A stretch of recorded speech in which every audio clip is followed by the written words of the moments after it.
ইউক্রেনের রাজধানী কিয়েভে অবস্থিত কাতারের দূতাবাসে গত ৯ জানুয়ারি ২০২৬ তারিখে একটি ভয়াবহ হামলার ঘটনা ঘটেছে।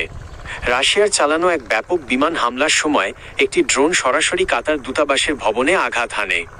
ঘটনাটি সম্পর্কে গুরুত্বপূর্ণ তথ্যগুলো নিচে দেওয়া হলো। হামলার বিবরণ, সময় ও স্থান ৮ ও ৯ জানুয়ারির মধ্যবর্তী রাতে কিয়েভে রাশিয়ার বড় ধরনের ড্রোন ও ক্ষেপণাস্ত্র হামলার সময় এই ঘটনা ঘটে।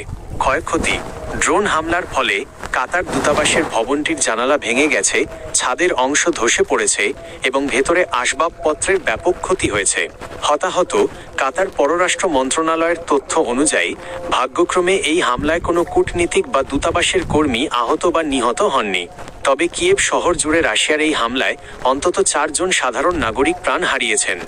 আন্তর্জাতিক প্রতিক্রিয়া, ইউক্রেন প্রেসিডেন্ট ভলোদিমির জেলেনস্কি এই ঘটনার তীব্র নিন্দা জানিয়ে বলেন, কাতার রাশিয়ার সাথে যুদ্ধবন্দী বিনিময়ে মধ্যস্থতাকারী হিসেবে কাজ করছে, অথচ তাদের দূতাবাসেই হামলা চালানো হলো। রাশিয়া রুশ পররাষ্ট্র মন্ত্রণালয় এই হামলার দায় অস্বীকার করেছে। তাদের দাবি, দূতাবাসের ক্ষতি হয়েছে ইউক্রেনের ত্রুটিপূর্ণ বিমান প্রতিরক্ষা ব্যবস্থার এয়ার ডিফেন্স সিস্টেম কারণে। কাতার ও জিসিসি কাতার সরকার এই ঘটনায় গভীর দুঃখ প্রকাশ করেছে এবং কূটনৈতিক মিশনের নিরাপত্তা নিশ্চিত করার জন্য আন্তর্জাতিক সম্প্রদায়ের প্রতি আহ্বান জানিয়েছে। উপসাগরীয় সহযোগিতা পরিষদ জিসিসি একে আন্তর্জাতিক আইনের লঙ্ঘন হিসেবে অভিহিত করেছে।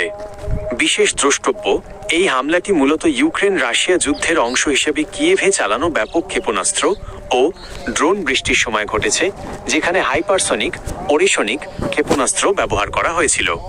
আপনি কি এই ঘটনার রাজনৈতিক প্রভাব বা কাতার রাশিয়া সম্পর্ক নিয়ে আরও কিছু জানতে চান?